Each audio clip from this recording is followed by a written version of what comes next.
اور وہ آگے بڑھتی ہیں یہاں تک کہ مسجد نبوی کے دروازے پر پہنچ جاتی ہیں۔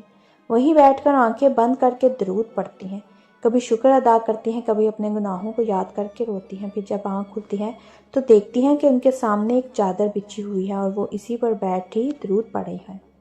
اور جیسے جیسے درود جاری رہتا ہے دل ہلکا ہوتا جاتا ہے اور روح کو عجیب سا سکون نصیب ہوتا ہے۔ تو ناظرین، یہی درود ابراہیمی کا کمال ہے کہ یہ بندے کو خواب میں بھی حضور صلی اللہ علیہ وسلم کے شہر سے جوڑ دیتا ہے اور دل کو اس محبت سے بھر دیتا ہے جو دنیا کی کسی چیز سے حاصل نہیں ہوتی۔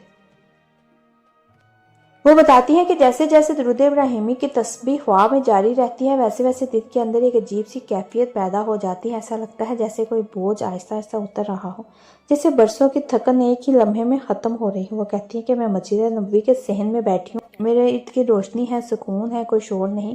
کوئی ہجوم نہیں، بس دل اور درود ابراہیمی اور آنکھوں سے آنسو خود بخود بہہ رہے ہیں، کبھی شکر کے آنسو، کبھی ندامت کے، کبھی محبت کے۔ اسی حالت میں مجھے یوں محسوس ہوتا ہے جیسے کوئی میرے سر پر ہاتھ رکھ رہا ہو، جیسے کوئی تسلی دے رہا ہو بغیر الفاظ کے۔ وہ کہتی ہیں کہ اس کے بعد خواب میں ایک اور مناظر سامنے آتا ہے کہ میں ایک وسیع میدان میں ہوں، آسمان صاف ہے، ہوا میں خوشبو ہے اور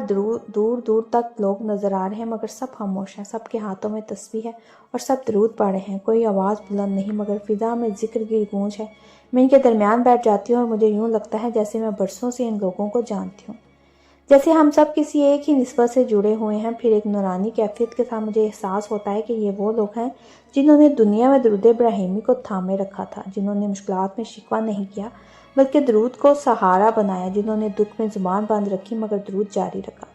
پھر وہ بتاتی ہیں کہ اسی دوران ایک نورانی شخصیت قریب آتی ہے، چہرہ صاف نظر نہیں آتا مگر دل گواہی دیتا ہے کہ عام نہیں، یہ وہ قریب آ کر کچھ نہیں کہتے، بس نگاہ ڈالتے ہیں اور اس نگاہ میں ایسی محبت ہوتی ہے کہ دل بھر آتا ہے اور میں بے اختیار درود کی رفتار تیز کر دیتی ہوں۔ اس کے بعد خواب ٹوٹ جاتا ہے مگر دل پر اس کا اثر باقی رہتا ہے۔ وہ کہتی ہیں کہ جب میں بیدار ہوتی ہوں تو دل عجیب طور پر مطمئن ہوتا ہے، حالانکہ حقیقت میں زندگی کے مسائل جوں کہ توں ہوتے ہیں مگر ان کا بوجھ محسوس نہیں ہوتا۔ یہی درود ابراہیمی کا اصل کمال ہے کہ یہ مسئلے ختم ہونے سے پہلے دل کو مضبوط کر دیتا ہے۔ پھر وہ مزید بتاتی ہیں کہ درود ابراہیمی صرف خوابوں تک محدود نہیں رہا بلکہ حقیقت میں بھی اس کے اثرات ظاہر ہوئے۔ کہتی ہیں کہ گھر کے حالات جو بگڑے ہوئے تھے آہستہ آہستہ سنبھلنے لگے، رشتوں میں جو تلخی تھی وہ کم ہونے لگی، دل میں صبر آ گیا اور سب سے بڑھ کر یہ کہ اللہ پر یقین پہلے سے زیادہ پختہ ہو گیا۔ کہتی ہیں کہ پہلے میں درود پڑھتی تھی مگر اب درود مجھے پڑھتا ہے، یعنی دل خود بخود اس طرف مائل ہو جاتا ہے، زبان خود چلنے لگتی ہے، اور یہ کیفیت اس وقت پیدا ہوتی ہے جب میں نے درود ابراہیمی کو بس ورد نہیں بلکہ محبت سمجھ کر پڑھنا شروع کیا۔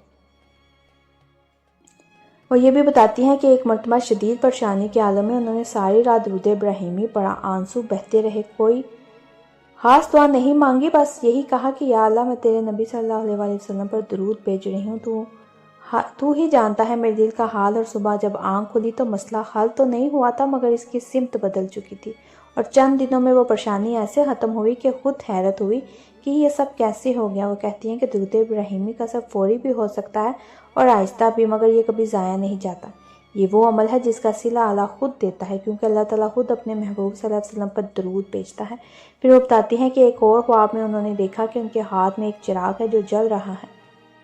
اور ارد گرد اندھیرا ہے، مگر جہاں جہاں وہ چراغ لے کر جاتی ہیں وہاں روشنی ہو جاتی ہے، اور دل میں یہ بات ڈال جاتی ہے کہ یہ چراغ درود ابراہیمی ہے جو نہ صرف تمہارے لیے بلکہ دوسروں کے لیے بھی روشنی کا سبب بنے گا۔ اور یہی وجہ ہے کہ وہ اب اپنے مشاہدات دوسروں کے ساتھ شیئر کر رہی ہیں تاکہ جو لوگ مایوس ہیں،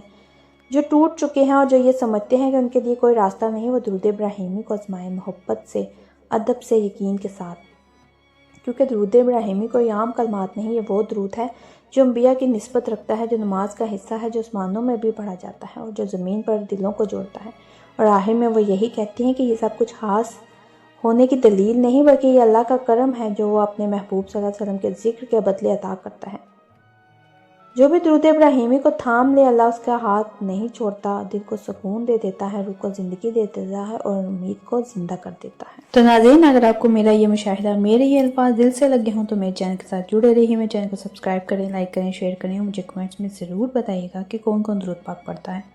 ایک نئے مشاہدے کے ساتھ دوبارہ حاضر ہوں گی۔ جزاک اللہ۔